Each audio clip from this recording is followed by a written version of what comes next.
Hey guys, welcome back to Brothers Off Script. I'm Jerry, I'm Ryan. and today we're going to talk about the people that you give up control to on purpose. I'd also like to remind you, if you like what we're doing and you support what we're doing, please subscribe. And we put out new videos at Pretty least much every week, yeah. pretty much every week right now. So, what really got us talking was interesting. We were talking about this whole NFL protest thing. Take a knee, Take a knee. Hashtag take a knee. And wondering. Hashtag stand and lock arms. Hashtag respect the flag. Hashtag fire those SOBs. There's hashtag. a lot of opinions about this specific topic, and mostly with the loss of control, it's these people, most of them that I can, most of the rhetoric that I hear, anyways, is. Do they know what they're protesting? What are they protesting? What's the specific reason behind the group think? Why aren't they out there doing something different? Why aren't they making a real difference? Why is it disrespecting the flag? And I mean, we watched a great video. We'll put a link to that in the description below. Definitely watch it. It's worth it. For sure. It's interesting because I talked to my boss today about this whole thing. It's come up in conversation with several other people, and most of them agree that you have the right to do this thing, and the reason that you do it is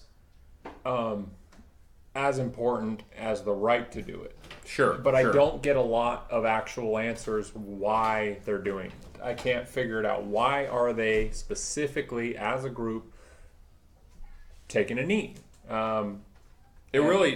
So what the NFL players have said is, we're doing this. It's like the flag being at half mast. So as a person in the military, I can tell you that a flag at half mast is a sign of distress. Basically, it means there's an emergency. Another symbol is you fly the flag upside down. That's supposed to indicate that there's an emergency problem and you need emergency aid right away. Flying a flag at half-mast is a national tragedy, like a memorial, a president dies or someone famous dies. They'll fly the flag at half-mast. Or when we've had, in some cases, school shootings or 9/11, flag flown at half-mast. So it's supposed to the NFL players have taken this imagery and said, we are taking a knee as a sign of respect to the flag still, but to indicate that we're in distress, which I feel like is silly. That's just my personal opinion. I feel like, yes, you have the right to protest. I'm not going to dispute that. I agree, again, watch the video we're going to link, that the flag is not the cause of police brutality. No, it's a symbol that stands for freedom, really. I mean, we all have this ability to do these things because we're free as a people. Now, some people might believe that they're specifically oppressed. There's arguments on both sides that the same amount of people or more of this kind of people or more of that kind of people get shot every year. And none of that really matters. What really matters is the fact that the person doing the shooting is oftentimes police, and they are specifically said to be profiling. And I believe that that's a definite case in some of these situations. People are definitely being put into situations that they don't belong in, and they're not handling this well. And when you see a case of the police officer being found guilty of murder, because that's what it is, someone died, they lost their life, and they were innocent, and so it was murder, or the shooting was unprovoked, in which case the murder is still murder, but the person was a criminal. They didn't deserve to be shot to death. Exactly. They don't argue that they were a criminal. In a lot of cases, they just say, well, it shouldn't have gone down that way. Right? And then there are the cases, and I do understand this idea that it's a tragedy in my mind, I would say in my mind. There's a victim who is not guilty of a crime and has lost their life, and they're gone, and their family is grieving, and while that's actively happening, that police officer is under protective paid administrative leave for review. Right. Which is, until you're and found I'll say this, guilty. This is part of a union negotiated work package, right? This is a benefit of being a police officer, is that you're not automatically assumed to have. Well, some of the laws say that you're not maliciously. allowed to be prosecuted unless there was definite intent. Right. They're basically innocent of all this stuff, and so some people would say that It's an unfair system. it's an unfair system but then they go and say that, well, it's specifically because I was this color or that color that this thing happened. And I think that as much as race plays a part, it's more oftentimes the keystone to the argument that all these bad things have always happened to me in my entire life because I'm this color. And I don't think that that's the case for most people. I think that we all have some of the same opportunities to get out of bed, go to work, do the thing that we need to do, and climb out of this hole that we're in most cases. Some people just don't have access. Well, we all have access to control whether or not we try to work, whether or not we get up on time and go to our jobs. The try. Right. Yeah. We also have control over whether or not we try to make our relationship successful, whether or not we try to take care of any children that we produce. We have opportunities to decide whether or not we're going to work hard. We have opportunities to decide whether or not we're going to There's just as many successful treat people with people respect. of color as there are white people. Well, maybe not as many, but there is more opportunity now in this society, in this day and age, than there ever has been before. Equality is not ever going to be equal. That's the thing. It's never. No one's ever going to be equal in as long as there's someone who feels like they've been oppressed. They will never feel equal. So let me say this though, in 2 points to what you said. First of all, equity is not in your perception of equity. Right? But it's all based on personal perception. I don't think it is, because I think that there is an absolute standard for what is and is not a fact. Right? So my children, for example, might feel like I treat one different than the other. Okay? Right. And certainly at different times during the day or a week or a month, yes, one child is in one place and one child is in another place. But when both of my children, or any 6 of my children, disobey, there is a consequence. And that consequence is universally the same. It is irrevocably the same. It is guaranteed to be the same. You know what's the same about it? I intend for the child not to want to do the thing anymore. Law is the same way. The law is designed to punish everyone who does something wrong. And it's not a matter of whether or not you feel that you should have been punished. Right. It's a matter of whether or not the rest of your society, right, a jury of your peers, feels like you should have been punished. And that's the standard of the society. Not of, I don't feel like it was fair to me. But it's the individual to still have an opinion, whether they were right or wrong, like the person, Bennett, who was what he would call assaulted by police officers in a high intensity situation. There was a gun threat assumed in the area, and one person, according to the police, who are not guilty, according to their chief, acted appropriately based on the situation. If I was a police officer and someone was acting suspicious, I will treat that situation as suspicious. I'm going to act as a police officer who is responding to a gun threat, with weapon drawn or whatever I had to do if I was a police officer.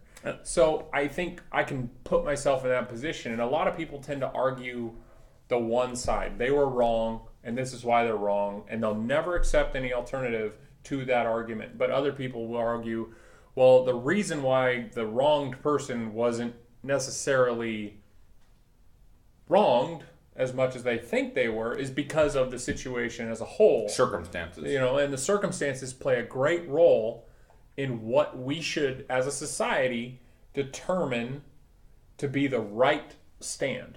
So when someone kneels on the football field because of inequality, and they're out there to play a game, as this person would say, then I think that their money off the field is more important than their stand on the field. It's like when we look up to a celebrity who's getting an award, and while they're getting an award, which just recently happened, and the last one was the Golden Globes, Emmys, whatever. I don't watch these things anymore.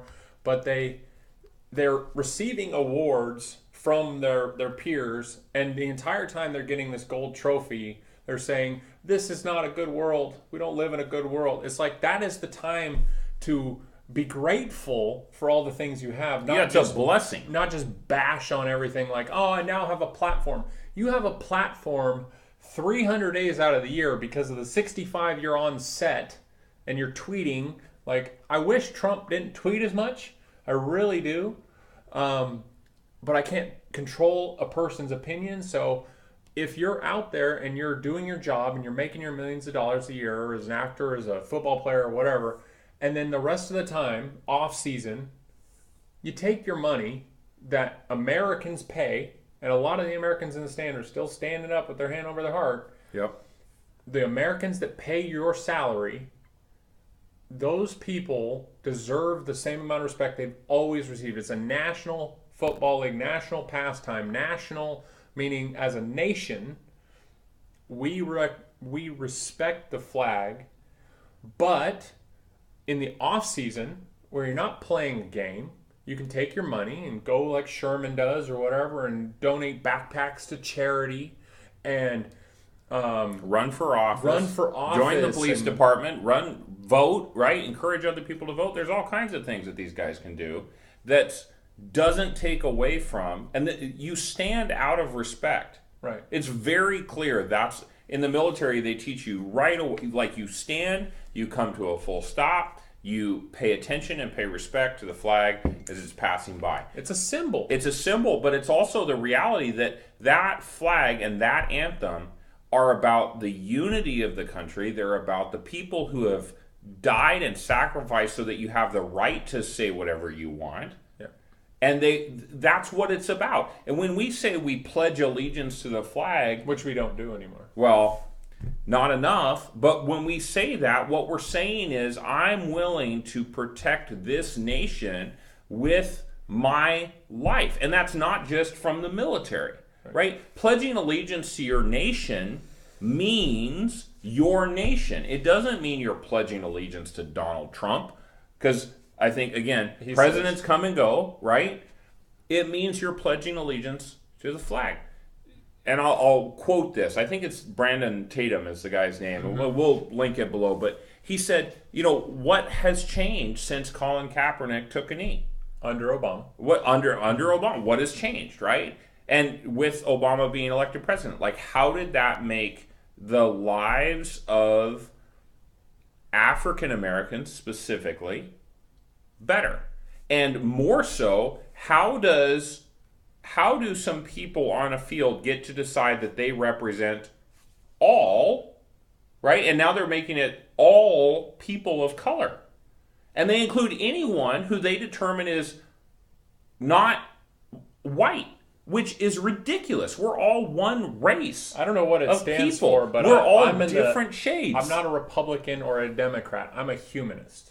Okay? I don't want the machines to take over, and I don't want us as a society to lose our ability to be people and have thoughts of our own and still be able to get up and go to work and be a good person on a daily basis. And if you're a bad guy and you get shot, I mean, that's the consequence, I guess. But we all have the opportunity anytime we get pulled over. I got pulled over for making 2 left turns at night one time, and I was like, why did I get pulled over?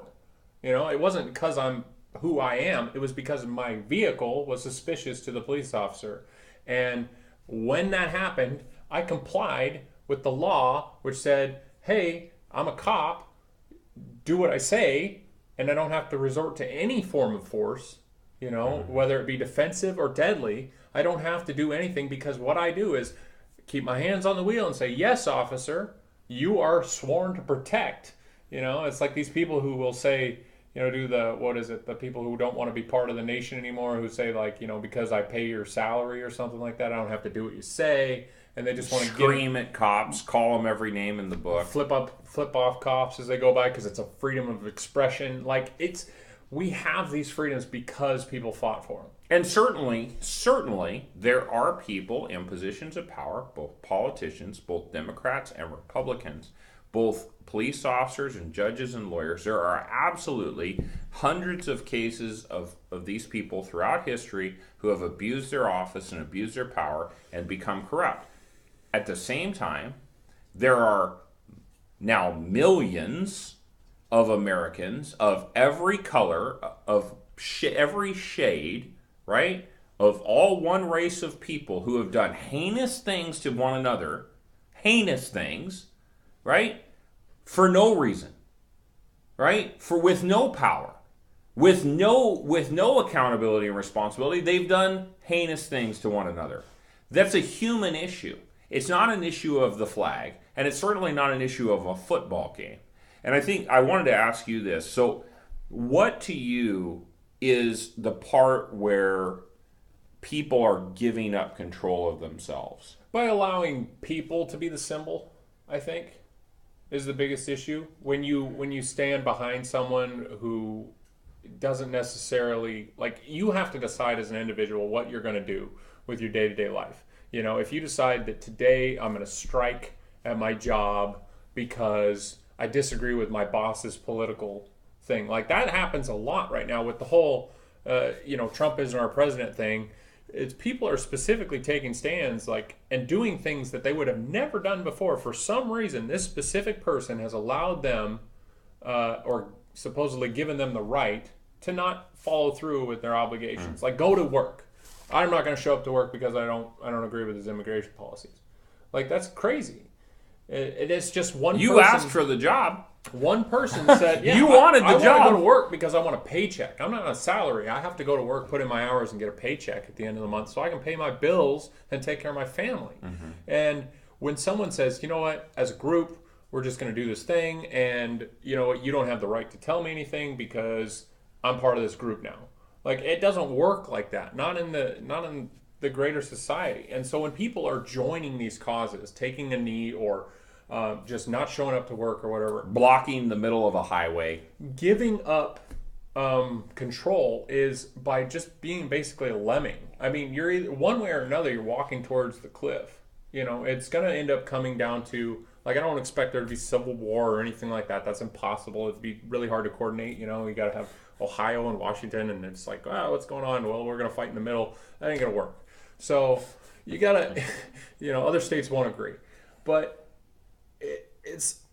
they can't get the potholes fixed, guys. I guess it's like, I don't think these guys can organize a civil war. Yeah, it's you can't give up your control to anyone, really. I mean, like, and I this all started really with a joke, but it's like you go to your a personal trainer is a rich man's hypnotist. Okay. Someone who can afford to pay a personal trainer because they make hundreds of dollars an hour, and they get to tell you what to do.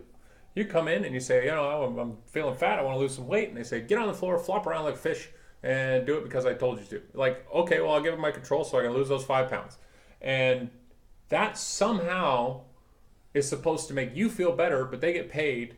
So who's really in control? You're the one who's paying this person, so you're technically in control of them, but they're telling you what to do.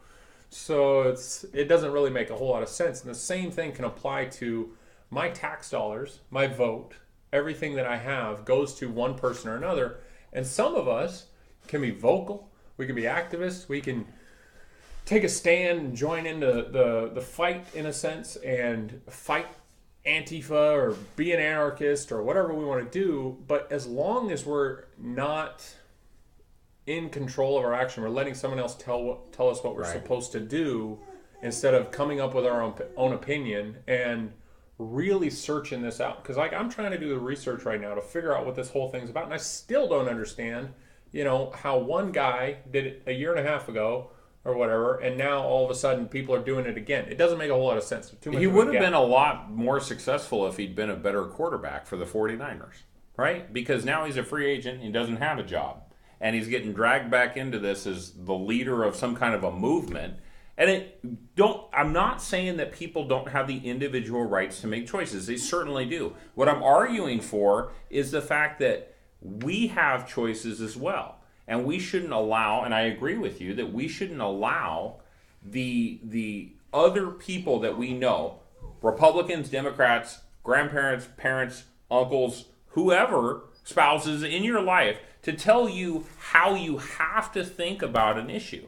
Yeah. You should study what's going on, you should research what's going on, and you should decide for yourself what your position is. And yeah, sure, it saves a little bit of time. To get all your news from Facebook? Right, yeah, to make all of your decisions based on what somebody else liked or hearted or hashtagged. But the reality is, like, life is complex, and as parents, as individuals, as family members, we owe it to ourselves and to the people in our lives to think about what's happening in our lives. And that's really about what we're about. And I'm going to continue to vote with my dollar, and not support things. I'm not going to go out and boycott things. So I don't have the time. If it doesn't make me money and doesn't make me happy, why would I want to, just bury myself in all these mean, sad things? If you didn't vote for Trump, 4 years from now, or 3.5 years from now, or whatever it is, 3 years from now, you get to vote again. And hopefully, the next time, the next candidate will play the game, because the Electoral College isn't going away. And so if they're going to play the game of politics, maybe they'll win this time and not ignore half of the country and say they're deplorable and do all these kinds of mean, nasty things. And then everybody gets up in arms about it. It's like, there's no way that you can ever, as an individual, influence the entirety of the nation and get everybody behind you in a cause. Right. You can't make all the people happy all the time. The biggest march ever happened right after this dude gets elected. So that was some good organization. Now, you guys got to go out and you got to do that again. But this time, instead of yelling at people in the street, you should vote. Vote. And spend your dollars on jerseys right now. Go ahead. Nobody cares. You're just making those guys richer so they can wait 5 more minutes before they get on the field and hike. It doesn't matter. It's a game. And as a symbol that they are, it really doesn't matter, because after they go home to their $1 million mansions and they tweet out a couple more things and they say, hashtag real life or whatever, like it's just, if they're on the same plane as you, then they get respect. If they are at home by themselves alone, I'm assuming a lot of them have, a group around them, hyping them up all the time, saying, "Good job, buddy." You're the one. You're the guy who pays the bills, and so we like you a lot more right now. But as soon as as the other person says, as soon as they catch a knee injury or something, they're no longer a symbol. They're back on the poor sheet, and maybe one of them's going to open a car dealership or something. It doesn't matter at that point, because they are just people playing a game. And let's be honest, too, we're really not even interested in the people. We're interested in what clothes they wear, right? Jerry Seinfeld has a joke. He told the other night, we're just really rooting for the laundry, right? If one of those guys goes to another city next week, we'll hate his guts, right? And we'll like the guy that we get to put on our laundry next week. Spend $150 more. Right? I mean, that's really what it's about. We're rooting for our laundry to beat the other team's laundry. That's what it's about. Because none of these people are from here, and they really don't represent your values. So I think that's it for me. Yeah. You good? All right, guys. Thanks for watching. We really appreciate it. If you haven't done it so far, hit that subscribe button. And remember, you are in control. Absolutely. We appreciate you. Have a great week. See ya.